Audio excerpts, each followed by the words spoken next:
There is a person on YouTube that I want to say like a year or two ago, I would say 2.5 years ago, was probably the most hated person on the internet. Yeah, probably. Like regularly, like it broke out to the mainstream to where even like the mainstream and like celebrities and news stations and everything were just ripping this guy apart, and because he made a ridiculous error in judgment. And before that, I don't think I really knew who he was. I just Really? like I knew his name, but like I mean, we're talking about Logan Paul.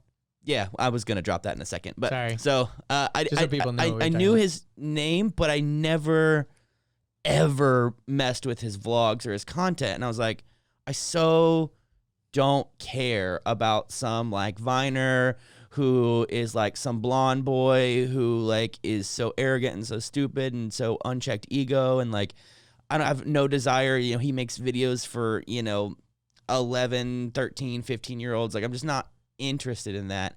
And then I think it was you told me about the podcast, and it's called Impulsive, and Yeah. I was like, dude, I'm not interested. And then I like listened to a few episodes. I don't even remember why I was telling you. It was like someone went on it, and I was like, you should go listen to this or something. I think like that. someone on it, and then I started listening, and I was like, oh, I kind of like this guy. Like he grew on me like more and more, because he's like so self-aware, and he's like changing up what he's doing, and he's got different people around him, and he's just like growing and developing. And like over the past couple of years, he's turned into someone I really like and I really admire. And I like and admire his team and his work ethic. And it's gotten into something really interesting where he's even like aged up his content and like changed up his vlogs, and like he does a bunch of like really like cool big like brand deals and like intellectual property and like merch and like all this stuff. And so it's interesting because like he's still, I tell people, be like, oh, you should check out some of Logan Paul's videos, and like, oh, the Japan guy, the guy who films dead bodies. And I'm like, yeah, but he's also a professional boxer, and also has like first year he put out his merch line, made $35 million on his own fashion line. Like there's a lot to the guy that's like like really impressive. And anyway, this is my thing with him. Yeah. So I watched him from the beginning, like from Vine. Like I actually did like his Vines, and I used to even like try to copy him in certain ways. Like I thought it was fun. I thought he was funny on Vine. Because him and Jake at that age when they were on Vine was like the perfect age and era for that, Yeah, 6-second physical comedy skits with stunts. Yeah. But I mean, Jake was still in high school and Logan was a freshman in college. So it was kind of funny because he was at college and Jake was back home. Still in Ohio. Yeah. Well, they were both, they were in Ohio. He was at like Ohio University. But I think, Ohio State. Not Ohio State, Ohio University. It was like green colors. Not Ohio State. But anyways, so Gary Vaynerchuk started a Vine agency called Grape Story. That was a Vine and Snapchat agency with Jerome Jarre. And I remember Logan was one of the first people that got like signed with Gary. And I really like Gary, and I already thought Logan was funny on Vine. And so like I actually really liked him. And even like I would show like their videos to like my mom, and even my mom like started liking him. Like she like ended up following him on Snapchat and all this stuff. She's like, I was like, oh, that reminds me of Logan Paul. Or like she'd be like, did you see Logan Paul Snapchat today? Like she literally was like a fan of like Logan and Jake Paul. And then like as they got older and got more and more unchecked ego and more fuckboyish and like, like showing off their abs and just being like super douchey and stuff. Even my mom was Jake still hasn't got out of that. For sure. Jake has a lot of problems, and the Federal Trade Commission is actually going to, I think, really crack down on him because he very illegally advertises to kids a lot. Logan was doing that too, but let's so but anyways, even my mom was like, yeah, I don't really like these guys anymore because they just turned into something that they weren't. Like they kind of let the like fame and the ego really get to them. And I think that's what ultimately manifested in the whole Japan video. It was because he was doing a lot of like douchey stuff, but it was like kind of under the radar just because it was just for kids. Like the only people that were really watching his content was kids, and no one was like checking him because. And that's also the danger of the daily vlog is every day you have to do something even more extreme to gain attention. And, you know, he even talks about, he's like, when I go back, he's like, I literally can't go back and watch my own vlogs because they make me cringe so hard. And he goes, I want to punch that dude in the face. He's like, that kid, no. I mean, I think everyone does. Like, his old videos are so bad. I mean, I think if you don't go back and want to punch yourself in the face, you didn't do it right. Because that means you're not growing. I mean, I think about my videos, like especially in the beginning, there's some videos where I use some like incorrect language or like some umbrella language, or I like describe someone as wrong. Like some of my like, you know, internalized ableism like slips out, you know, like I'm like, ooh, geez, you know, looking back. And it's funny because I'll still get comments on those videos like critiquing things I said, and I'm like, no, you're totally right. Like I definitely like that is correct. I did make some umbrella statements that are not true. Or like, I shouldn't have said that, you know, the transporters at the airport are only for, you know, old people or overweight people. Like, that's not cool. I shouldn't have said that. Or, you know, I shouldn't have said, you know, confined to a wheelchair or bound to a wheelchair or whatever. Cause like that's not right language. You know, it's like you look back at your videos and you kind of cringe a little bit. Yeah. You even say like permanently bound in one of the episodes or something, but it wasn't necessarily you were saying it about yourself or anything. You were like, just because someone's in a wheelchair doesn't mean they're permanently bound. But even that language is still like weird because it's like no one's really permanently bound to a wheelchair. Everyone gets out to sleep and shower and drive and, you know, play sports and lay on the ground. It's like no one's like strapped into this thing. Yeah, but even like people that you might not even like, you know, you see like someone in a power chair that like, you know, looks like they're probably in the chair all day or whatever. And it's like even them, like they're getting out to do other things. Yeah, you look at like Shane, you know, from Squirmy and Grubs. Yeah. Like he's got spinal muscular atrophy type 1 or 3. I forget which one is the more extreme one. I think 1 is the more extreme one, and then 3 is like the least extreme one. Or even like TJ from the hunting video. Yeah, you know? yeah, those dudes. Yeah, they're just like they aren't strapped in there. They aren't stuck in there. Like, yeah, I think the biggest thing that I took away from like the TJ video was like how from hanging out with TJ for that weekend and everything, or whenever it was. I don't know if it was weekend during the week.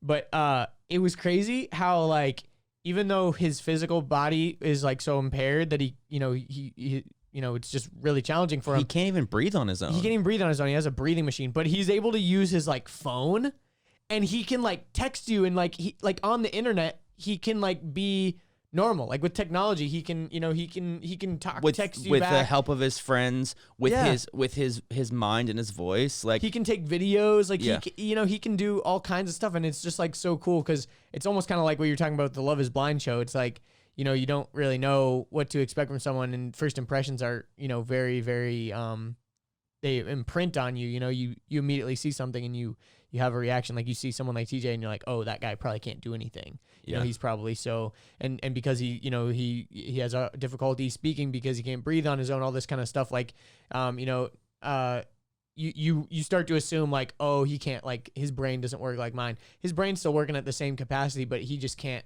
You just tend to get more comfortable around people that over time, you know? Yeah, exactly. I mean, we're in the US, so it's like, think about your first experience of someone wearing like a hijab. Like that might have been really uncomfortable, but then you get to know them and you're like, oh, it's just a person that like wears something over their head.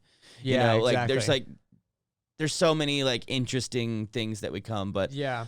So kind of to go back to Logan Paul to go thing. back to what the point we're talking about is he was on his podcast and he was talking about how he had an interaction with someone who's a wheelchair, and his perspective was like really cool, and we're gonna roll that video and show it to you. But one thing I want to talk about Logan is like he's not new to hanging out with people with disabilities. Like his best friend is a dwarf named Evan, and Evan has gone through hell and back just by being a little person, and he was even on a very emotional episode of the podcast. So if you want to go back and watch the podcast with Evan, Mike, and Logan. So this is not his first time, you know, interacting with people with disabilities or whatever. Yeah. So just get a load of this and check it out. We're gonna play it. Yeah. And what amplified that for me, because I saw some sad shit that day. There was a young man who came up to me in the airport. He wheeled his wheelchair up to me. Dude had the fucking best energy. He's just like, mate, he was from the UK. He's like, I'm a big fan. My girlfriend's a big fan. Would you mind making a video for her? Her name's Tully. So I made a video for him. We just talked in the airport, had a brief conversation, and this dude smiled at me, just like lit me up. I get on the plane. As I'm deboarding the plane, I see him. Fuck. I'm gonna get emotional actually talking about this. Fuck. There's always a Paul brother crying on this show. It's every episode. Let the man weep. Oh, no, I love seeing it. I didn't even think he had feelings. Bro. This is great. So I'm getting off the plane, and I see this dude seated towards the front of the plane as everyone's deboarding. And he's waiting there, and I was like, hey, man. He goes, thanks again, Logan. I appreciate it. I go, bro, like, have a good day. Yeah, it's my pleasure. And I walk past him, and I realize he's waiting for the entire plane to deboard before he gets in his wheelchair and then leaves the plane. And like that made me realize, like, you don't even think about or understand the problems that people are having, and putting your life into perspective. Like I got so much like empathy and respect for him and the way he moves about his life, and still having like an energy that he had. And it just, like a real sense of like existential hopelessness stemmed from like all this shit. I'm like, I'm crying about it, but yeah, man. Do you want to know why he's so happy? By the way, he's a perspective expert. When I was in New York City last week with Lana, we went for a quick night. She got done with what she was doing at her job. Whatever, she did some feature. It was 3:30 in the morning. We walked over to Joe's Pizza. We were walking in. She probably about the same age as that guy, same kind of build, white guy in a wheelchair. Except he wasn't waiting for everyone to deboard a plane. He was sitting outside Joe's Pizza in 26-degree weather with a sheet over him, shooting heroin into his foot. Same. So like it's just a perspective thing. Like that guy Logan made that video for, he knows that someone somewhere is suffering immensely worse than he is. Mm-hmm. And so it's but yeah, I mean, I saw the effect that it had on him, because it's just like, yo, if he is moving about his life with the positivity that he has, what the fuck am I gonna complain about? Some petty bullshit. Like, yo, shut the fuck up, dude. People are always whining about something, and it can get so much worse. Like, please just check yourself before you whine about something, because there are people like with legitimate problems out there, people who are legitimately struggling with something, and to see just like a lot of these like just babies, bro, snags on Twitter, just saying shit about snags, bro, sensitive new age guy. About something. I don't know, bro. I don't know. I just started that was good. What Logan touched on that I think is pretty cool, and then also Mike touched on too, is like, being a wheelchair user. Like, I hate the idea when people like come up to you and they're like, "Oh, you're so inspirational, man." It's like, I'm literally just living my life, not that inspirational. I'm just rolling. But if you were riding a skateboard, it wouldn't be that inspirational. Right? Exactly. But it forces perspective on the people around you. Exactly. So the people around you, they get a forced perspective, and all of a sudden their excuses are immediately illegitimate. Every excuse that they have in their head not to do whatever they want to do, or whatever bad attitude they're in, or whatever they're going through, they're like, shit, I can't think that anymore. I can't feel that anymore. And kind of like what Mike touched on about, the wheelchair user, the guy, I don't even know his name, but yo, P.S. if you're listening to this, or if you're on my Instagram or on my main channel, hit me up. I want to know what it was like to chat with Logan. He is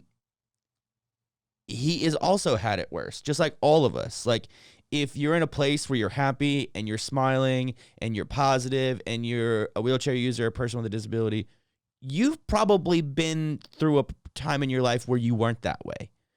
More than likely, like, coming to acceptance and coming to surrender and, forgiveness and choosing joy and choosing happiness usually comes because there was a time when it was worse.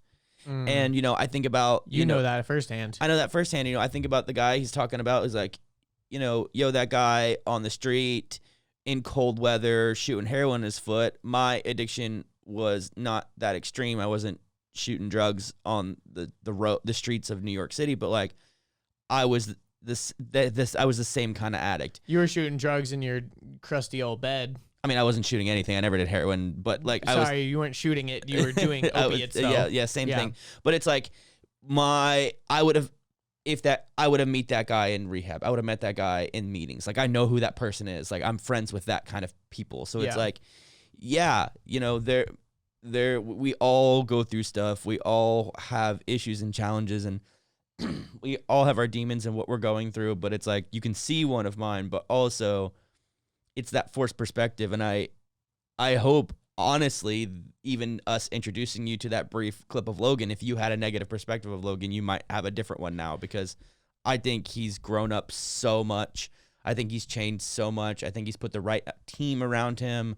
He's become really self-aware to the point where it's like he is not the same person he was years ago, and it's like time to forgive. After watching that, my perception has definitely changed. Yeah, it's like time to forgive and forget almost. It's like, well, not forget, but at least forgive. Not forget, but forgive, because the hard thing that people forget about too is like the redemption arc, right? Like people fuck up. Like if you fuck up in your everyday life, let's say you get a DUI or something like that, and you fuck up and you're like, oh my God, I can't believe I was such a fucking idiot.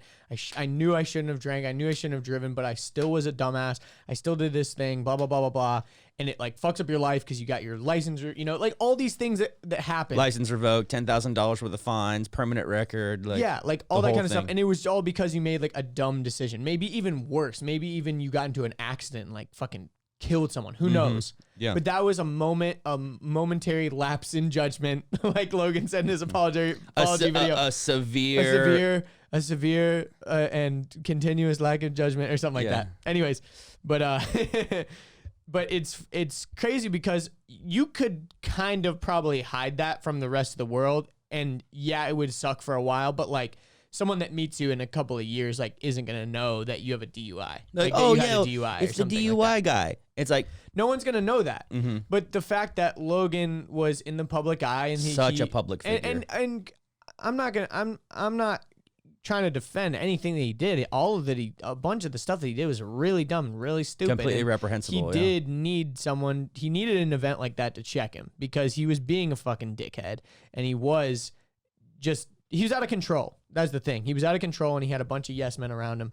But the thing is, where do we have that redemption arc for someone? Like, there's always got to be, at some point, humans make mistakes and people can change, dude. Like, you've changed. You've had a crazy transformation. Like, you used to be a drug addict that was, you literally were ready to kill yourself, and now you're doing something meaningful for the world. And, people have this perception of you now, but they... even Jalila, she talks about how like it's hard for me to even imagine you being that person because you are completely. She almost doesn't believe my stories. Yeah, she's like, that can't be real. Exactly, and like Mike on Logan's podcast, he talks about that a lot too because he had similar struggles, and it's crazy because you've said this before, like, oh, it's easy. You just have to change every single thing about your life and about you. Yeah, like you can get out of this. You just have to change every single thing. Yeah, you have to become a different person. It's not easy. It's simple. Yeah, exactly.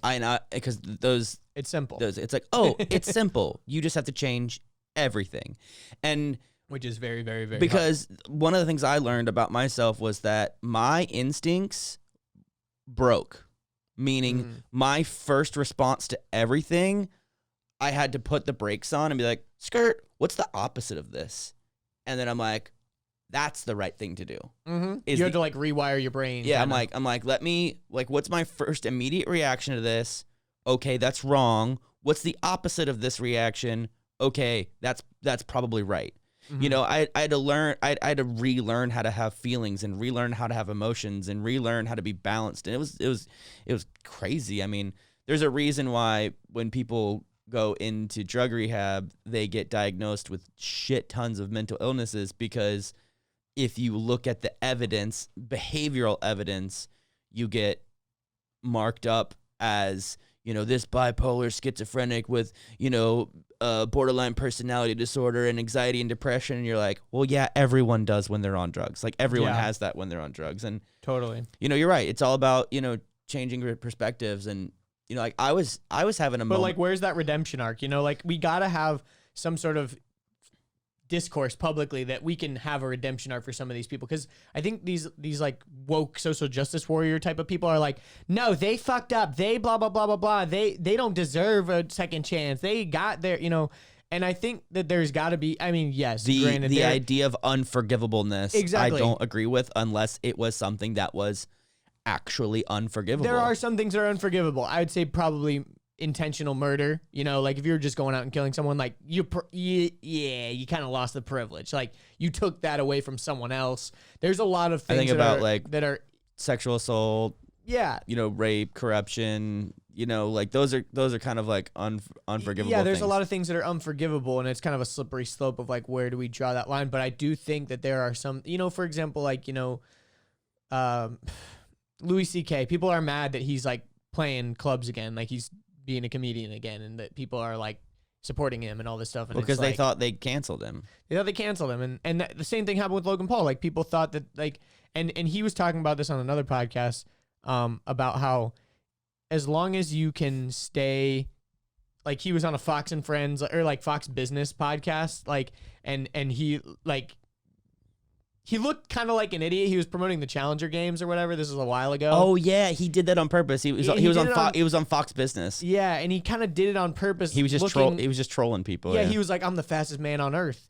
And people that didn't get that he was kind of joking with it shared the video on Twitter, got like 5.8 million views. And then all these people are like, what? I thought Logan Paul was canceled. How is he on Fox Business? Wow, I can't believe this idiot's still around. And it's like, you do realize that by sharing the video, you're keeping him relevant. Yeah. Because the opposite of someone who is the biggest fan is not a hater. It's someone who's completely indifferent and doesn't even know you exist. Because a hater is just a fan in disguise, dude. Yeah. He was talking about how you can actually mobilize your haters to promote you if you know how to kind of fuck with them in the right ways. Yeah, he's like, when they were like, you're known as being a controversial YouTuber, and he goes, ex-controversial YouTuber. like That's funny. And they're like, you're known for making millions of dollars. He's like, yeah, but I'm also fastest man in the world. You know, like, yeah, he just found a way, and like that's why he was just fucking with that's him. why I personally do not like mind my haters at all, because